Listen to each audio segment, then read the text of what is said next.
Assalamualaikum warahmatullahi wabarakatuh. Saya Tika Muji Padilah dari SMP Negeri 2 Cilamaya Kulon, calon guru penggerak Angkatan 3 Kabupaten Karawang. Video ini saya bersama salah satu rekan sejawat saya yang akan saya wawancarai untuk tugas eksplorasi konsep pengambilan keputusan sebagai pemimpin pembelajaran. Baik, langsung saya mulai saja wawancara kali ini, yaitu saya bersama Bapak Heri Suheri selaku salah satu guru di SMP Negeri 2 Cilamaya Kulon. Assalamualaikum Pak Heri. Waalaikumsalam. Oke, selamat siang Pak Heri. Selamat siang. Ya, apa kabar Pak Heri? Alhamdulillah sehat. Baik Pak Heri, mohon maaf mengganggu waktunya. Kali ini saya akan mewawancarai Pak Heri terkait salah satu kasus di mana di modul 3.1 yaitu pengambilan keputusan sebagai pemimpin pembelajaran. Di sini terdapat beberapa studi kasus di mana saya sebelumnya sudah koordinasi dengan Pak Heri Suheri ini sudah menunjukkan beberapa studi kasusnya. Kami sepakat untuk mengambil studi kasus yang pertama ya Pak Heri. Saya bacakan terlebih dahulu studi kasus yang pertamanya. Studi kasus yang pertama ini, Ibu Tati adalah guru kelas 5 yang merupakan rekan kerja Anda, yang mana sama-sama mengajar kelas 5 yang kelasnya paralel. Ruangan kelas Ibu Tati pun persis di sebelah ruangan kelas Anda. Ibu Tati terkenal sangat disiplin dan cenderung galak. Pada sisi lain, Ibu Tati juga pekerja keras dan murid-muridnya pun selalu mendapatkan nilai-nilai yang sangat baik. Sebagian murid-murid sangat takut dengan Ibu Tati dan sebagian lain bisa menyesuaikan diri. Kepala sekolah Anda dan orang tua murid juga sangat menghargai Ibu Tati. Suatu hari, Anda mendengar tangisan seorang murid dan pergi keluar untuk melihat asal suara tangisan tersebut. Anda melihat seorang murid perempuan kelas 5 sedang berlutut di atas bebatuan sekolah yang sangat panas hari itu, menghadap di depan pintu kelas Ibu Tati. Anda melihat Ibu Tati tampak tidak menghiraukan suara tangisan muridnya dan tetap mengajar seperti biasa. Namun, Anda bisa melihat bahwa beberapa murid di kelas Ibu Tati mencoba untuk mencuri pandangan keluar kelas melihat temannya yang sedang menangis dan berlutut di terik matahari. Apa yang harus Anda lakukan? Silakan Pak Heri, tanggapan Pak Heri terhadap kasus Ibu Tati ini. Baik, terima kasih Bu Fik. Menanggapi kasus yang terjadi pada kasus 1 itu, Ya. yang akan saya lakukan apabila menghadapi kejadian seperti itu adalah tentu langkah pertama, saya mengetahui dulu mengapa hal itu bisa terjadi. Jadi saya akan mencari informasi dari siswa yang sedang berlutut kepanasan di bebatuan di lapang. Sebelum itu, saya tentu akan meninggalkan kelas. Nah, maka kelas yang akan saya tinggalkan terlebih dahulu saya berikan tugas sehingga siswa bisa mengerjakan tugas. Kemudian setelah itu, setelah siswa tenang dan bisa mengerjakan tugas, saya menghampiri anak yang sedang kepanasan untuk mengetahui mengapa dia berada di luar kelas di saat terik matahari. Setelah saya mengetahui informasi keadaan sesungguhnya dari anak, apabila anak itu sedang mendapatkan hukuman dari Ibu Tati, maka tentu saya sebagai sesama guru akan menghargai tindakan yang dilakukan oleh Ibu Tati. Karena bisa jadi Ibu Tati melakukan tindakan hukuman kepada siswa itu adalah karena siswa melakukan kesalahan sehingga Ibu Tati melakukan tindakan penghukuman. Saya tentu akan mengkonfirmasi kembali setelah mengajari siswa kepada Ibu Tati, apakah benar bahwa siswa tersebut sedang mendapatkan hukuman atau Bu Tati sebetulnya tidak mengetahui apapun gitu tentang kejadian ini. Kalau seandainya tidak mengetahui kejadian apapun, tentu saya akan memberitahu. Tetapi apabila jawaban sama yang diberikan oleh murid dan Bu Tati, tentu saya menghargai keputusan Bu Tati dalam memberikan hukuman.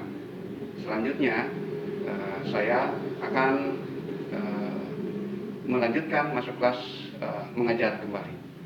Namun, ada hal yang perlu saya lakukan setelah kemudian kami bersama-sama menyelesaikan pembelajaran hari itu. Saya kemudian ingin mengajak Bu Tati berdiskusi berkenaan dengan tindakan yang dia lakukan. Sejauh ini apakah tindakan pemberian hukuman yang dilakukan oleh beliau adalah hukuman yang bersifat mendidik?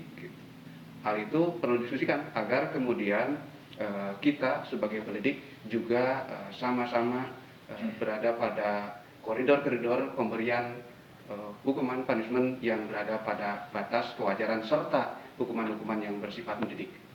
Sejauh ini pengamatan saya bahwa hukuman-hukuman yang diberikan oleh Bu Tati dilakukan di halaman sekolah, di depan kelasnya yang penuh bebatuan dan terik matahari, tidak memiliki hubungan apapun dengan sistem pendidikan, sehingga saya perlu mendiskusikan yang lebih lanjut.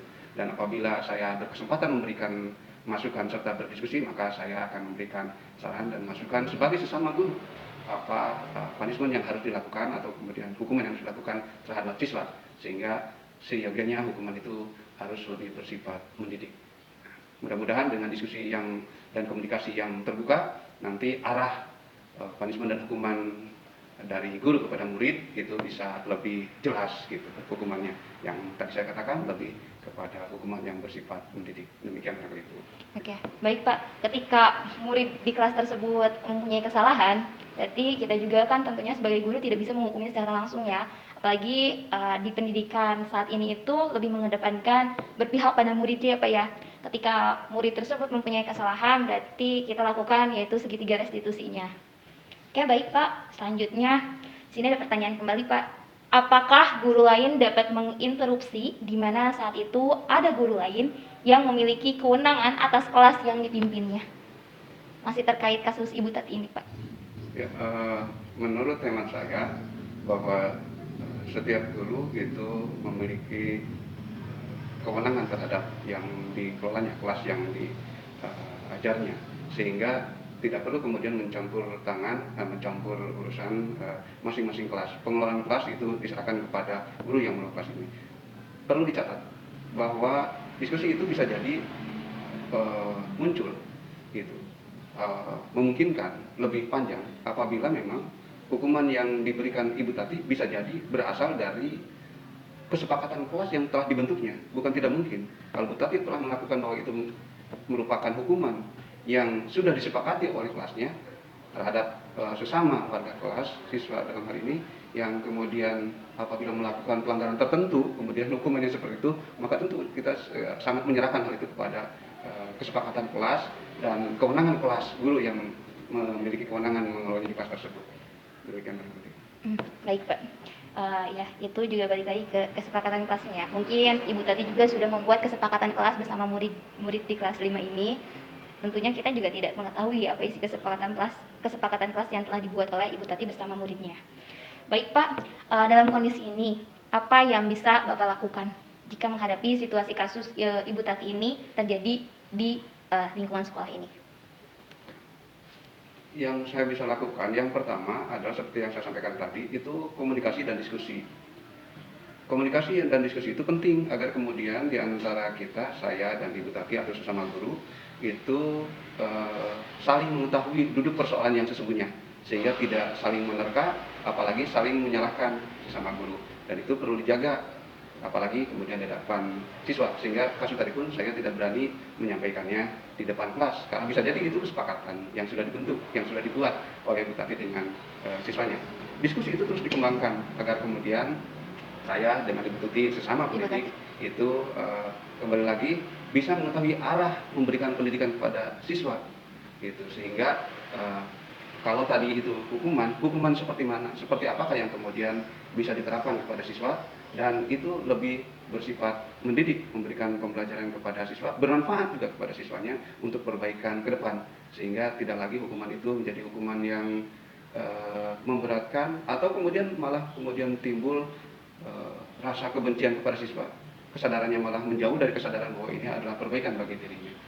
Itu barangkali itu yang pertama. Yang kedua, tentu ada hal-hal yang lain. Sesama guru sekolah pasti telah menentukan siapa yang punya tugas dan kewenangan yang menangani hal-hal tersebut, seperti petugas piket guru atau kemudian pembantu kesiswaan atau kemudian kurikulum. Nah, bersama dengan para pemilik kewenangan itu kita juga tentu berdiskusi kembali, terbuka mencari solusi yang terbaik bagi pendidikan putra-putri kita. Oke, baik Pak. Ini yang terakhir ya Pak ya. Dapatkah Bapak menginterupsi? Apabila saya diberikan kewenangan oleh sekolah untuk menginterupsi pembelajaran, tentu akan saya lakukan. Namun apabila tidak, saya tidak bisa melakukannya. Saya tetap akan menghargai Ibu Tuti dalam melaksanakan tindakannya terhadap siswa tersebut. Selebihnya tentu seperti sampaikan tadi juga, saya akan membuka diskusi, memohon kemudian Bu Tuti untuk kemudian berkomunikasi dan berdiskusi lebih lanjut. Karena memang tidak dalam kewenangan saya untuk menginterupsi. Saya paling hanya bisa melaporkan hal ini, bisa menyampaikan hal ini kepada pihak-pihak yang berwenang, yang memiliki tugas dan kewenangan untuk menginterupsi kelas apabila hal itu dibutuhkan. Oke, baik Pak. Tadi kan tentang interupsi ya Pak ya. Lalu apabila Bapak mempunyai dapat menginterupsi Ibu Tati ini, bagaimana caranya Pak? Yang akan saya lakukan apabila saya memiliki kewenangan untuk menginterupsi kelas, saya tentu akan menghubungi kelas Ibu Tati, kemudian setelah tahu permasalahannya, kemudian meminta bersama dengan siswa yang mendapatkan hukuman ke depan kelas, dan kemudian meminta ke Ibu Tati untuk bersama-sama menyelesaikan permasalahan. Namun tentu terlebih dahulu permasalahan yang akan kita sampaikan, diskusi yang akan kita sampaikan itu di luar sepengetahuan siswa. Jadi di belakang siswa kita melakukan diskusi, melakukan yang terbaik, sehingga siapapun pihak yang telah melakukan tindakan, apabila itu dianggap telah mencederai gitu, kesepakatan, atau sebaliknya melaksanakan kesepakatan namun tidak pada koridor pendidikan, tidak sama-sama tidak saling tercederai. Kenapa? Karena kita melakukan diskusi dan di belakang sekaligus nanti perbaikannya dilanjutkan dan tidak ada siapapun yang mengetahui dan tidak saling dipermalukan, memojokkan satu pihak, apa itu orang tua atau siswa atau kemudian guru yang mampu di kelas. Itu barangkali.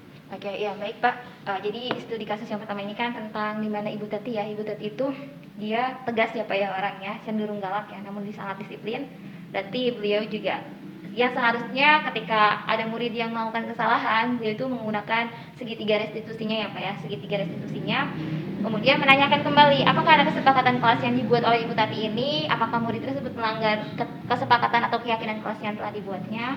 Kemudian Ibu Tati pun dalam mengambil suatu keputusan, tentunya beliau ini dihadapkan pada situasi dilema etika ya Pak ya, dilema etika di mana beliau itu harus menentukan suatu keputusan di mana kedua-duanya itu bernilai benar namun saling bertentangan. Artinya ketika kita mengambil suatu keputusan, tentunya kita juga harus memikirkan dulu ada aspek-aspek yang harus kita pikirkan. Misalnya yaitu paradigmanya, prinsipnya, kemudian langkah pengambilan keputusannya. Jadi kita tidak bisa langsung mengklaim bahwa murid tersebut salah kemudian kita menghukumnya, tapi kan keputusan yang kita buat juga harus dipertimbangkan terlebih dahulu. Nah, iya. Baik Pak Heri, untuk kasus Ibu Tati ini apakah ada tambahan lain tanggapan dari Pak Heri terkait kasus Ibu Tati ini?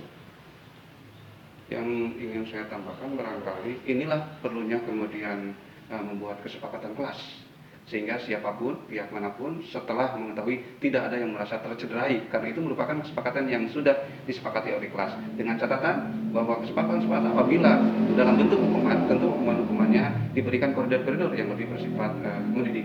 Itu barangkali satu. Yang kedua, bahwa komunikasi dan diskusi antara siswa dengan guru, antara guru dengan guru itu harus senantiasa terjalin agar dan terbuka, agar kemudian tujuan dan harapan dari membesarkan putra-putri, mendidik putra-putri kita itu ke arah tujuan yang lebih baik, menghasilkan putra-putri kita yang lebih cerdas, terampil, dan jangan lupa berkarakter mereka. Demikian barangkali itu. Ya, tentunya yang benar dengan pendapat Pak Heri ini, tentunya kita sebagai seorang pendidik ya Pak ya, bukan hanya mendidik siswa, mendidik murid kita untuk menghasilkan murid yang mempunyai segi pengetahuan dan keterampilan saja. Tentunya kita juga harus memikirkan bahwa murid tersebut harus memiliki karakter yang baik sesuai dengan profil pelajar Pancasila ya Pak ya, profil pelajar Pancasilanya, sehingga murid tersebut akan menghasilkan murid yang mempunyai pengetahuannya bagus, keterampilannya bagus, bahkan karakternya pun akan bagus. Tentunya ketika murid tersebut mempunyai kesalahan, kita balik lagi ke keyakinan kelas atau kesepakatan kelas yang telah dibuatnya. Apabila murid tersebut melanggar, berarti kita lakukan yaitu dengan cara segitiga restitusinya. Apabila seorang pendidik, seorang guru dihadapkan dalam situasi dilema etika, tentunya kita harus memikirkan aspek-aspeknya terlebih dahulu sehingga keputusan yang akan dihasilkan itu lebih akurat dan tepat ya Pak ya, dan dapat dipertanggungjawabkan oleh guru tersebut. Oke, baik Pak Heri, terima kasih untuk wawancara kali ini terkait studi kasus Ibu Tati ini. Ya, terima kasih Pak Heri sudah meluangkan waktunya untuk saya wawancarai pada kesempatan kali ini. Sama-sama. Terima kasih. Baik, ini wawancara dari saya, yaitu saya telah mewawancarai Bapak Heri Suheri selaku guru di SMP Negeri 2 Cilamaya Kulon. Apabila ada salah kata, mohon dimaafkan. Wassalamualaikum warahmatullahi wabarakatuh.